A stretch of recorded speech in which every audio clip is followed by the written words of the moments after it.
What's up everyone, welcome back. Patrick here. In this next video, and actually over the next couple of videos, what we're going to cover is the cross-elasticity of demand.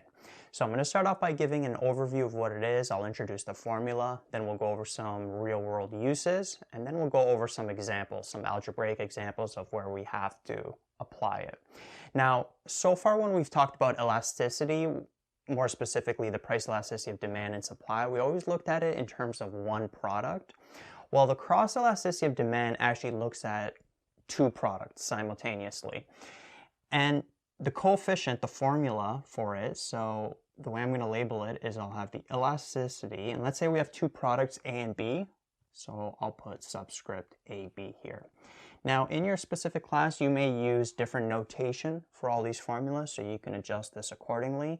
But this is how I'm going to represent the cross-elasticity of demand in this video and over the next couple of videos. So elasticity, subscript A and B, and this means two products, A and B. And it's basically equal to the percentage change in quantity demanded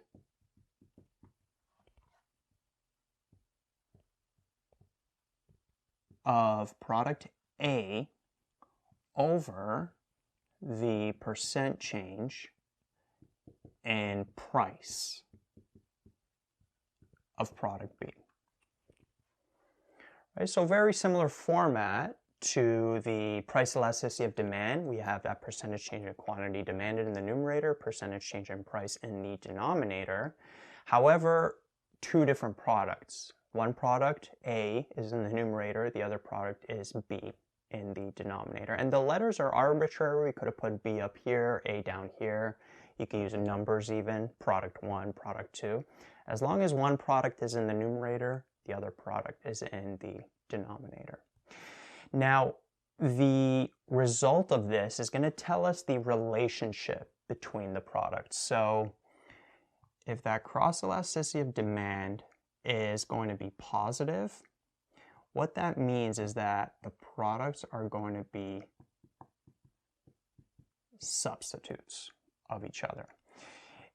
If it's going to equal 0 or something very close to 0, it means that the products are unrelated.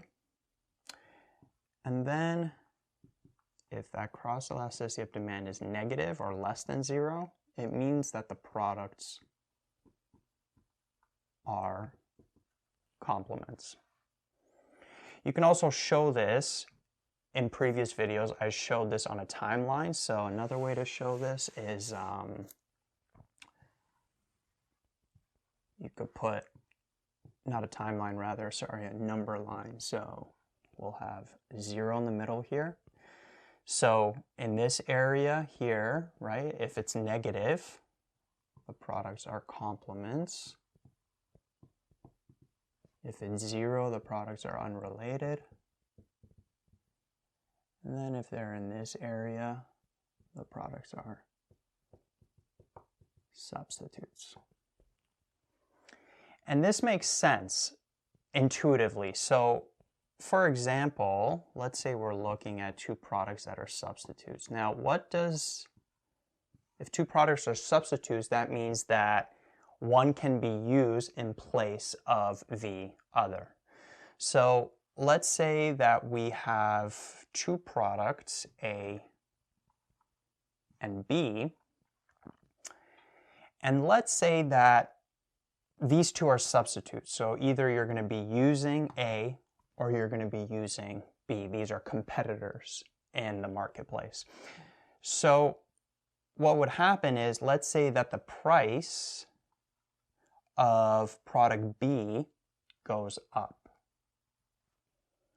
right? The price of product B goes up. What does that mean in terms of the quantity demanded of that product? Well, the quantity demanded is going to go down, right? They have an inverse relationship.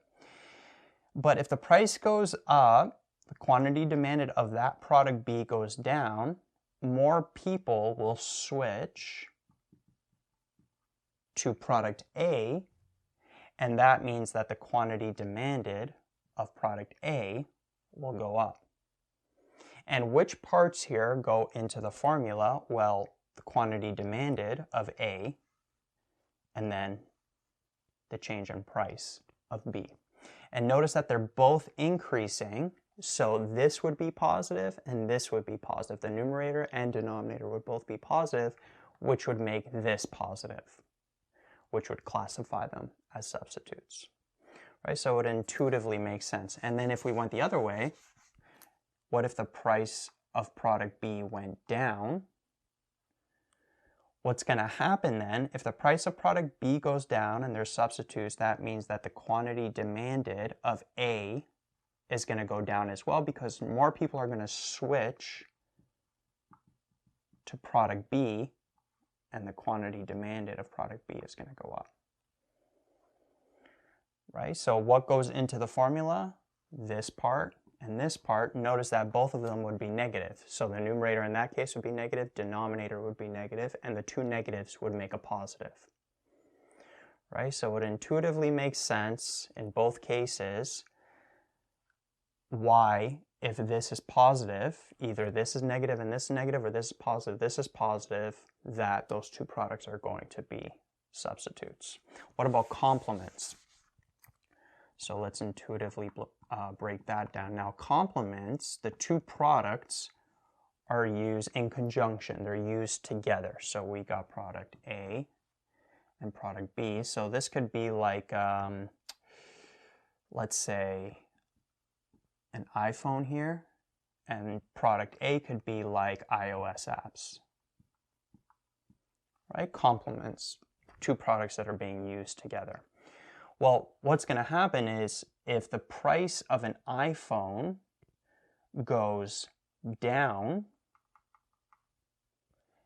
the quantity demanded of iPhones is going to go up, and that means more people are going to buy apps as well, because more people are buying iPhones. So the quantity demanded of the iOS apps, or the complement product, is going to go up.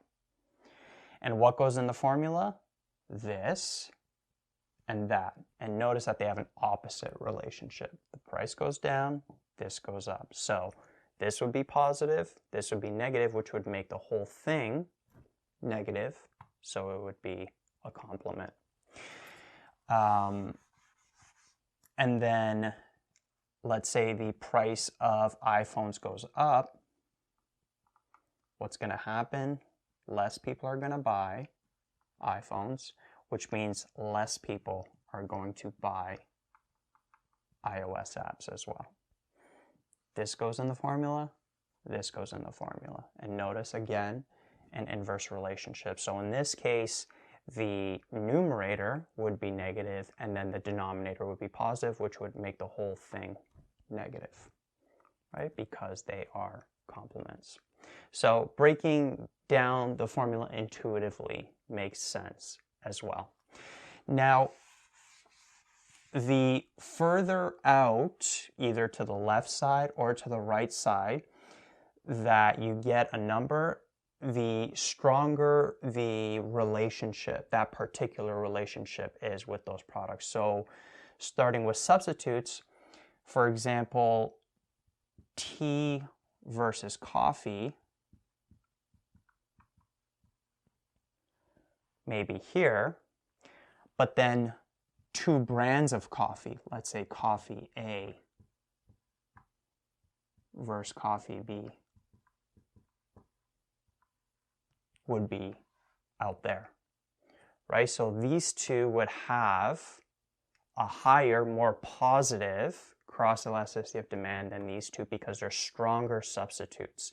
And that means that they have more characteristics in common, right? Tea versus coffee, they're substitutes, but they don't share all of the, or they don't share that many characteristics. So they're weaker substitutes. So they're not going to be as positive as if you're comparing two coffee brands.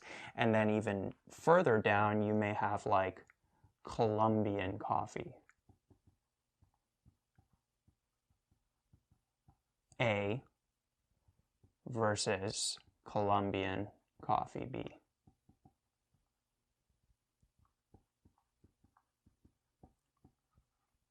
Right? Even more characteristics that are shared between the two goods. right? So the further this is, the stronger these substitutes are, the more characteristics that those two products are going to have in common. And then this way, the more negative the cross-elasticity of demand, the stronger the complements. So here we may have like milk and coffee, for example. But then over here we may have like iPhone versus iOS apps. Because here, milk and coffee, they are complements, but there's a lot more uses for milk than just coffee, right? So they're weaker complements than iPhones versus iOS apps. If iPhones went away, iOS apps would fully go away as well. But if coffee went away, then perhaps people that just use milk for coffee wouldn't buy any more milk, but there would still be other people that buy milk for other uses. So those are weaker complements. So the further out on the spectrum you get values, the more negative, the stronger the complements, the more positive, the stronger the substitutes.